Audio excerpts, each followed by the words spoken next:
I think we think so can. too. And Jake, I want to say when I went into the show sheet this afternoon to put my information in here, I saw Mhm. your start of the week, and I really like this one, as much as it pains me to say it. Yeah, it's painful because you probably watched some of the game this past week. I mercifully did not watch this game. It's the first Packers game I didn't watch of the year because I was doing a family holiday thing. But boy, was I glad when I saw the aftermath because the Green Bay Packers defense cannot and will not stop anybody. Certainly nobody up the middle of the field, certainly not Nope. a running back. So this week, there's this guy out there, maybe you heard of him, Chuba Hubbard. He's the running back, the primary running back for the Carolina Panthers.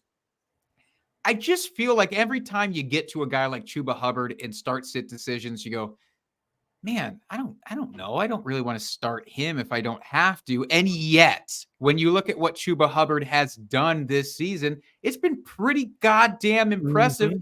especially his last few weeks. He does have multiple top 12 finishes. He's normally at least an RB2. He's backed off just a scotch these last couple of weeks, but he's generally plug him in RB2 with RB1 upside. I think that upside gets massively exposed this week against the Green Bay Packers. I think you're looking at a top 12 guy. Let me make this distinction clear for people who are debating this. If you have to start Bijan Robinson or Chuba Hubbard, I am starting Chuba Hubbard. There is not a debate to be had. I am firing up Chuba Hubbard. I would play Chuba Hubbard above Saquon Barkley as well this week. There is a tier of Ooh, guys, certainly above Derrick Henry. If you're looking at Derrick Henry, last week, super bummer for Derrick. And the mhm. Titans are kind of shifting probably with being out of the playoffs now, going younger. So there's this big tier of guys that you might feel forced to play. If you think that way, just consider Chuba. That's all I want to say. Yeah, and I will say, I was listening to earlier today the Late Round Perspective Mhm. by JJ Zacharyson. He had Pat Fitzmaurice on there, and they were Love it. talking about this that Chuba, since new coaching staff took over, has seen a huge increase in workload, and they're giving him the rock.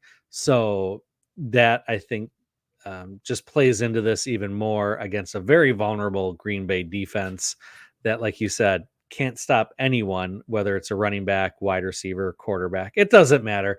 The defense can't stop anyone right now. So, Can't like I stop said, it. when I went to show sheet and saw this, I was like, that is a very great pick. As much as it pains me to say it, like it's Yeah.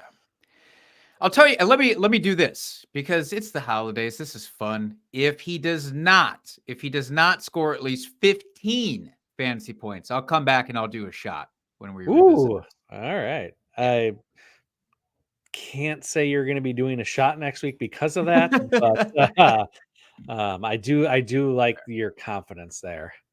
All right, All right. Who my you got? start of the week here is a player that coming off a great outing against these Green Bay Packers. It's Chris Godwin. The Jacksonville defense not very good. They're one of the worst against wide receivers on the season.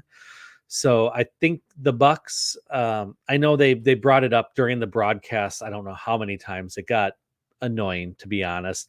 How with Tom Brady and the last couple seasons, how many like bubble screens that Chris Godwin got that Mm. he would just take for all this yak, down the field.